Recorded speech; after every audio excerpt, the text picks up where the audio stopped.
Hi, I'm Kammi with Flash University, and today we're talking about the 5 ways that authors get their characters wrong and how you can avoid those pitfalls. So if you're new here, I post advice every week for authors, and if you find value in it, please press the like and subscribe. And if you ring the bell, it lets YouTube know that you want to be notified anytime I send out a new video or upload a new video, whatever that's called. So today, let's just jump right into the 5 ways that authors get their characters wrong. The first one is tropes. Okay, you guys, tropes aren't bad. There's a reason they became a trope, but there's also a reason they're considered a trope now.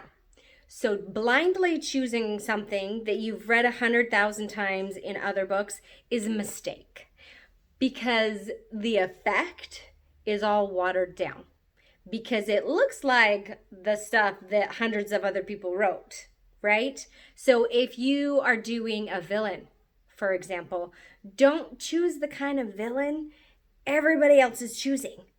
Pick something different. Or if you are going to pick it, this feeds into my second thing. Authors have a tendency not to research before they jump in. They don't research what it's like in that part of the world. Or if it's a fantasy fiction novel, they don't fully prepare the world. Or they don't research that type of personality, that type of character, that type of villain or hero. They don't do any sort of research to go along with it. And so the character ends up reading 2D instead of 3D, 4D. Like, you want it to feel real to the people reading your book. And I know you do, because when you write a book, you put your heart and your soul and your time and everything you've got into this story, right? It matters to you what the reader is getting out of your story. So don't blindly just choose a trope just to choose it, just because it's easy and it's right and it's there and it's been done. It's been done. Choose something else. Research is the second one. Like I said, know your character. That feeds into the next one. Don't just know the world or whatever. Know your character. What drives them?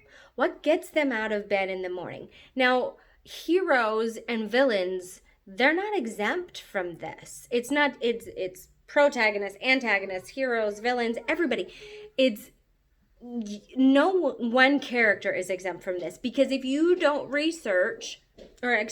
know your character, they are not going to come across, when you write those words and you spend all that time, they're not going to come across as in-depth and rich and a character that we can really connect with, right? And I'm thinking the level of Hermione from Harry Potter, right? You know her, Hermione Granger. If you've ever read Harry Potter, you know instantly how Hermione's going to react to something. And the funny little thing is that the actor who played her on screen was in an interview and talked about how they were opposites in real life and that she hated the character. But she did such a fantastic job portraying that character. And it wouldn't have happened if the author didn't know the character's goals, their history, their backstory. All of this stuff makes that character rich. So then the next one is character arc.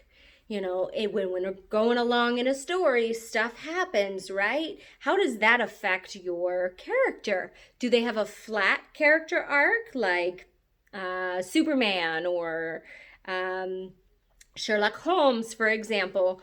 Or do they have a huge character arc? Do they have a negative character arc? Do they think that people are good, and by the end of the book, they're like, I hate people, I want to watch the world burn, right? That's anything where there's a drastic change in what makes that character who they are is what's considered a character arc. Now, you're not going to just, I'm itching. And you're not going to just want to pick a character arc and not know how to do it, right? There's a way to make it happen. And it needs to progress over a period of time. Otherwise, and this feeds into my final tip, consistency. Nothing is more annoying to me personally and to a lot of other readers than reading a character that flip-flops. they don't seem to have any sort of integrity. They don't really, I mean, they're really driven and they really love this and they're really motivated until they hit one barrier. Really? That's it? That's all it took for your motivation to just crumble? Really? That's kind of sad, right? Or they're really loyal to this person until something happens, and then they're loyal to this other person, and then they go back to the original person. Unless you're making that a part of their character, that they are flippy floppy, don't do it. It's annoying, right? For those of us who have read. Okay, so I already mentioned Harry Potter. Harry Potter is an example of very clear-cut characters. It's also an example of characters that aren't done terribly well. The villain, for example, most people, when they talk about the character that they hate the most in the book, it's actually not Voldemort. It's typically Professor Umbridge. Oh man, people hate her. They love to hate her. They hate to love her. They hate her, right? They're passionate about her. Now that's the effect you want your villain to have. Professor Umbridge had goals. She had drives. She had depth, right?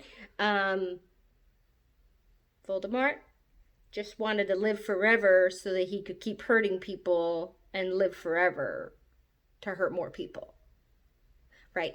And so people tend to, now this is not a critique of Harry Potter. Please don't think that, nor is it my opinion about the story. But simply an example of why one character was really gripping for people, really impacted people emotionally, and why the other character was kind of like, yeah, we don't like him, but we don't like him because we're told not to like him, right? So then another book, if you're looking for a book that really does characters right, actually it's an entire series, and I love it. It's a fantasy series.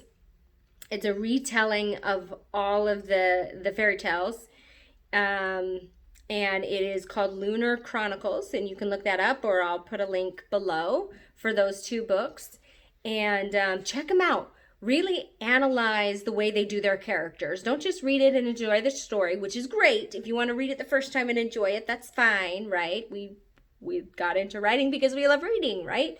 So, but then take a second look. Put on your professional writer goggles and get in there and read this book and say, what did they do that worked? What did they do that resonated with me? What did I love so much about these characters? Or what did I not love about these characters? Think of your top 5 books where you're like, these characters were fantastic. And think of your top 5 books where you're like, oh, just didn't love the characters. And figure out why.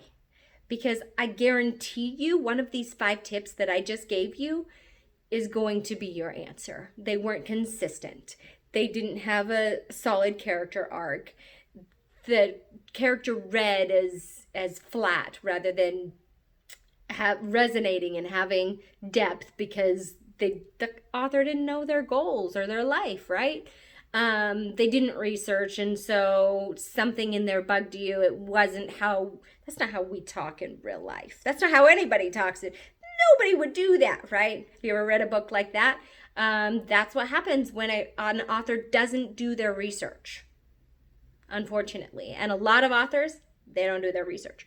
At least not with the character building. They do with the world building and things like that. So, and then the last one is, again, tropes. If you're going to do a trope, research. Know what you're doing. Do it better than everyone else, or pick something else. So I hope you liked it. I hope you found some value. Please type in the comments below your favorite characters or the characters that really stuck with you forever. And click like and subscribe and come hang out with me once a week. I'll see you soon.